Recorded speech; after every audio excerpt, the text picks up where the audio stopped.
그럼 이런 색을 위해서는 꼭 빛에 대한 기준이 있어야 되잖아요. 빛. 여러분들 표준 광원이, 표준의 빛이 뭐라고 생각하십니까? 태양이죠. 태양이죠.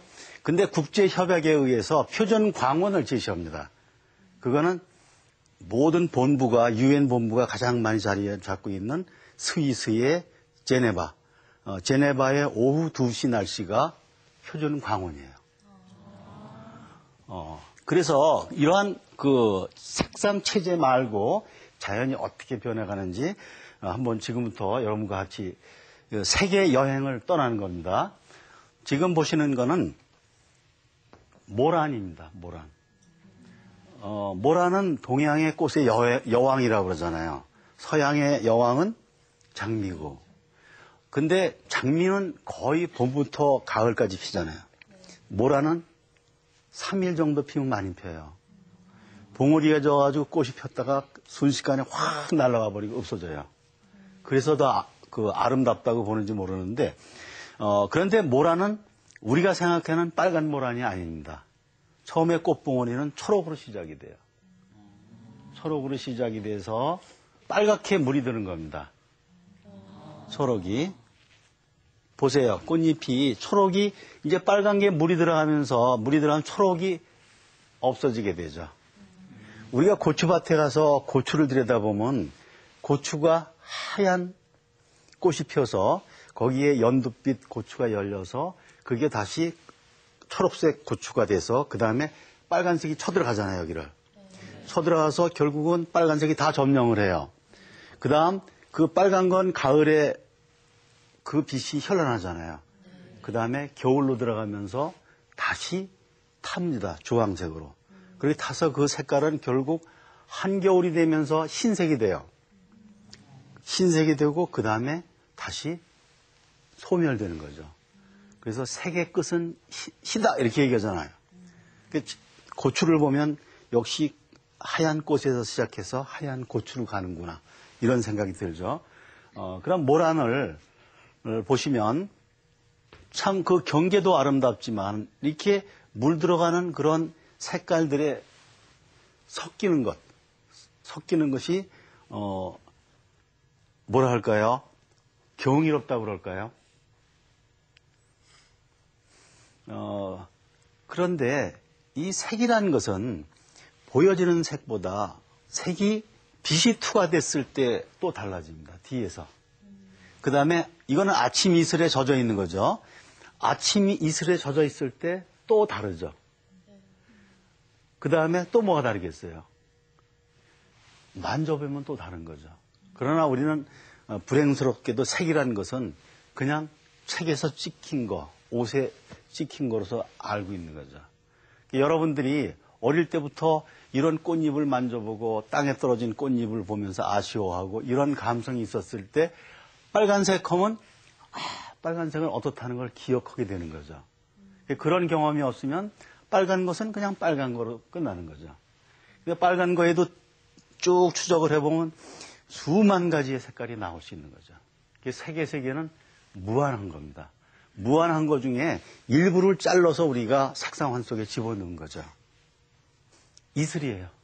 모란에 아침 이슬이 떨어져서 여기에 서로 이렇게 빛을 반사하면서 서로 어우러지는 거죠. 이것 또한 다른 색깔의 빨간색이 되는 거죠. 빨간 계열이. 저는 일부러 흑백으로 찍어봤어요. 이거를 흑백으로. 근데 역시 아름다운 것은 그 유채색, 색이 있는 것도 아름답지만은 색이 없는 무채색도 훨씬 아름다워요. 여러분들 옛날 흑백 영화를 보면은 그 감흥이 그 천연색의 영화와 또 다르잖아요. 더 깊은 맛이 있는 거죠. 그러나 이것은 우리가 색이 아니고 무채색으로서 밝은 것과 까만 것 안에서 명도만 가지고 따지는 거죠. 밝기만 가지고. 그 밝기만 가져도 역시 아름다운 거죠. 여러분들 똑같은 색상환입니다. 빨주, 노초, 파남보 이렇게 되죠. 그런데 그 보색에 대해서 지금 말씀드리겠어요. 지금부터는. 보색은 뭐냐 하면은 나는 어릴 때 잘못 배웠습니다. 보색은 반대색이다 이렇게 배웠어요. 물론 선생님 말씀이 맞죠. 빨간 거에 반대편에 초록이 있으니 이게 빨간 거에 초록은 보색이라고 반대색이라고 얘기했겠죠. 그런데 그거는 틀린 말이에요. 그 괴테 있잖아요. 괴테 그분은 문호라고 얘기를 하지만 괴테는 색채학자입니다.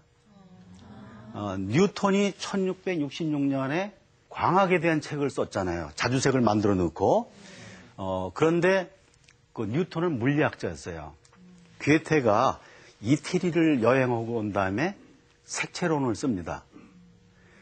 이태리의 그 눈부신 태양 안에서 그 섬뜩이는 모든 색깔의 잔치, 이걸 보고 색채학을 쓰는데, 뉴턴의 물리적 성격의 반대로 거기에 인간의 심리, 뭐 이런 그 색다른 각도에서 색채학을 쓰게 되죠. 그래서 괴테는 얘기를 합니다. 보색이란 서로를 필요로 하는 색이다. 서로를 필요로 하는 색. 우리가 뭐랄까 하나요? 엄마 아버지가 같이 배우자를 만나서 결혼해서 살아서 자식을 낳고 하듯이 엄마 아버지는 서로를 필요로 하는 그런 관계거든요. 이 반대편이 아니죠. 그죠? 같이 살아가면서 보호해주고 필요로 하고, 색깔도 마찬가지죠.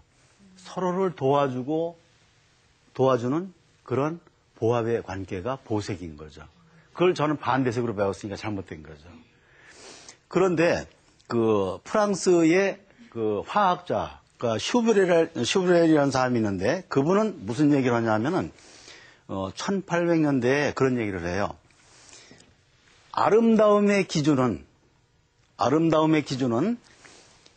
맞은편에 있는 보색이 아니고, 이 초록의 이 레드가 아니고 여기서 살짝 빗나간 색의 조화가, 이 색과 이게 조화, 빗나간 색의 조화가 아름다움의 기준이라고 얘기를 합니다. 근데 그 말이 섬뜩 놀라운 것은, 우리가 날아다니는 잠자리를 봐도 그렇고, 나비를 봐도 그렇고, 또 아까 모란도 그렇고, 또 가랑잎도 그렇고, 새로 나오는 도토리 잎사귀도 그렇고, 보면 토끼귀처럼 이렇게 나오는데 그 색깔을 이렇게 보색을 다 가지고 있어요.